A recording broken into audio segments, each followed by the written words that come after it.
आम आदमी पार्टी ने ऐलान किया है कि यदि उत्तराखंड में मुख्यमंत्री तीरथ सिंह रावत गंगोत्री विधानसभा सीट से उपचुनाव लड़ते हैं तो कर्नल अजय कोठियाल आम आदमी पार्टी से उनके खिलाफ चुनावी मैदान में उतरेंगे। इस ऐलान के बाद कर्नल अजय कोठियाल ने भी पार्टी नेतृत्व का धन्यवाद किया और कहा कि ये उनका सौभाग्य होगा।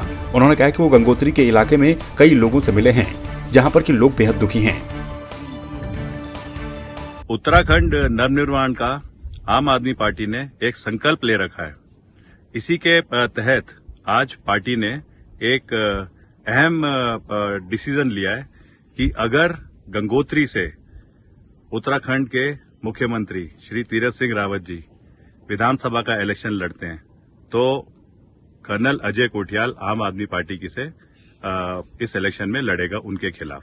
ये इलेक्शन है जो कि हमारे भूतपूर्व विधायक श्री गोपाल सिंह रावत जी के देहांत के बाद में जो होने हैं। हम जरूर आज इस जरिए से समस्त उत्तराखंड को एक मैसेज देना चाहते हैं, क्योंकि हम आजकल पहाड़ों में बहुत घूम रहे हैं गंगोत्री के इलाके में, और हमको बहुत अच्छे विचार से लोग देख रहे हैं, हमको उम्मीदों से देख रहे हैं। हम यकीन दिलाते हैं जो नवनिर्माण का हमने जो संकल्प लिया है वो हम पूरा का पूरा उस तरीके से करेंगे जो हमसे उम्मीद करी जाती है। धन्यवाद। बेरीनाग तहसील मुख्यालय से 4 किलोमीटर की दूरी पर छलौड़ी गांव में दोपहर में 60 वर्षीय प्रताप राम जानवरों को जंगल में चरा रहे थे, तभी अचानक गुलदार ने उन पर हमला कर दिया। पास में घास काट रही महिलाओं के शोर मचाने पर गुलदार वहां से भाग खड़ा हुआ। इस दौरान गुलदार ने प्रताप राम को बुरी तरह से घायल कर दिया। घायल को ग्रामीणों ने CHC बेरीनाग में भर्ती करवाया, जहाँ पर डॉक्टरों ने उनका उपचार किया। वहीं ग्राम प्रधान ने मांग की है कि गांव में जल्द से जल्द पिंजरा लगाया जाए। एक व्यक्ति का लाया गया, इनका नाम प्रताप राम बताया जा रहा है। तो उनके सर में कुछ चोटें लगी हैं, इनमें हमने टाँके लगा दिए हैं और प्राथमिक उपचार करने के बाद हमने उनको CHC बेरीनाग में ही भर्ती कर लिया गया है। लेकिन इनके परिजनों द्वारा ये बताया जा रहा है कि इनकी जो घाव हैं ये गुलदार के द्वारा लगाए गए हैं। आगे इसकी सूचना वन विभाग को दे दी गई है। काफ़ी दिनों से गांव क्षेत्र में हमारे बाघ का काफ़ी आतंक छाया हुआ है। विगत दिनों 2 मवेशी भी मार दिए गए इसके द्वारा। आज हमारे गांव का ये श्री प्रताप राम जी जंगल में बकरी चराने गए थे तो पीछे से उसने प्राणघातक हमला कर दिया इन पे। हमारे फॉरेस्ट विभाग से मांग है कि अति शीघ्र इसमें हमारे गांव में बाघ का पिंजरा लगाया जाए।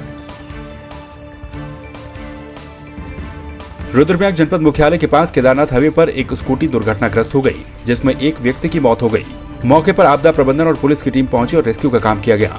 पूरी घटना रुद्रप्रयाग जनपद मुख्यालय में लोक निर्माण विभाग के पास केदारनाथ हाईवे की है, जहां पर एक स्कूटी सवार दुर्घटनाग्रस्त होकर मंदाकिनी नदी के किनारे जा गिरा, जिससे व्यक्ति की मौत हो गई। बताया जा रहा है कि मृतक रुद्रप्रयाग से तिलवाड़ा की ओर जा रहा था। मृतक की पहचान भीम सिंह पुत्र शिवराज सिंह के रूप में हुई है। उत्तराखंड में हाईकोर्ट के द्वारा 4 धाम यात्रा पर लगाई गई रोक के बाद हरिद्वार में भारी संख्या में पर्यटन से जुड़े लोग सड़कों पर उतरे और राज्य में पर्यटन न खोले जाने से नाराज लोगों ने राज्य सरकार के खिलाफ जोरदार प्रदर्शन किया। इस दौरान प्रदर्शन में मौजूद व्यापारियों, ट्रांसपोर्टरों, होटल धर्मशाला समिति के लोगों और पर्यटन से जुड़े लोगों ने भारी संख्या में हरिद्वार कांग्रेस के लोगों के साथ मिलकर उत्तराखंड सरकार और पर्यटन की शव यात्रा निकाली।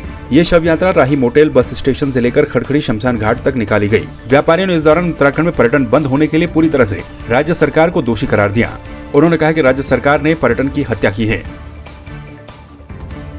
ये साफ तौर पे दिखाता है कि सरकार ने हाईकोर्ट में अपनी बात को सही से नहीं रखा। हाईकोर्ट ने जो इससे इफेक्टेड लोग हैं, हम लोगों को एक्स पार्टी मानते हुए हमारे खिलाफ भी एक आदेश दे दिया। इससे हम ये मान रहे हैं कि पर्यटन की आज मौत हो गई, पर्यटन हमारा उत्तराखंड का खत्म हो गया। हरिद्वार अपने आप में एक तीर्थाटन के साथ साथ पर्यटन से जुड़ी हुई एक नगरी है। अगर ये पर्यटन खराब हुआ है तो इससे केवल किसी निजी एक संस्था का नुकसान नहीं हुआ है, उससे कोई एक आदमी इफेक्टेड नहीं हुआ है। हम सब पर्यटन पर आधारित हैं, हमारा प्रदेश पर्यटन पर आधारित है। इसी वजह से सरकार की कमजोरी की वजह से आज इसकी हत्या हुई है, पर्यटन को मारा गया है। पहले एक दिन पूरे हरिद्वार में यात्रा निकाली गई थी और आज सब यात्रा सरकार की, मेरे व्यापारी बंधुओं ने, ट्रांसपोर्टरों ने, सभी लोगों ने, उसमें काफ़ी लोग थे, हमारे पार्षद थे, मेयर भी थी और काफ़ी लोग थे पार्टी के। सब ने व्यापारी बंधुओं का समर्थन किया और व्यापारी बंधुओं के साथ इस सब यात्रा में राही मोटल से लेकर के और हम शमशान घाट तक आए। पहले भी और आज भी मैं यही कह रहा हूँ कि 4 धाम यात्रा कोविड के नियम के पालन करते हुए भले ही आप 200 गाड़ी की अनुमति रोज़ दें, 100 गाड़ी की अनुमति रोज़ दें, लेकिन ये यात्रा खुलनी चाहिए। 1 साल के लगभग ट्रेनें बंद रही, उसके बाद ये कोरोना आ गया। कोरोना भी हर बार सीजन में ही आता है, जहाँ मार्च अप्रैल आया और कोरोना आया, इस बार भी सीजन के समय फिर मार्च अप्रैल से जो है बाजार बंदी और ये बंदी।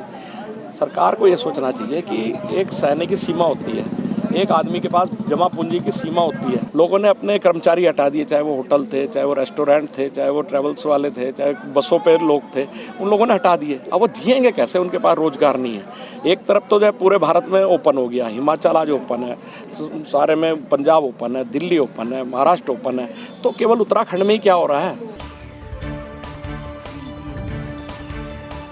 टिहरी के विकासखंड जौनपुर के अंतर्गत पर्यटन स्थल देवलसारी के वन परिसर में वन महोत्सव कार्यक्रम में विभिन्न प्रजाति के पौधों का रोपण किया गया।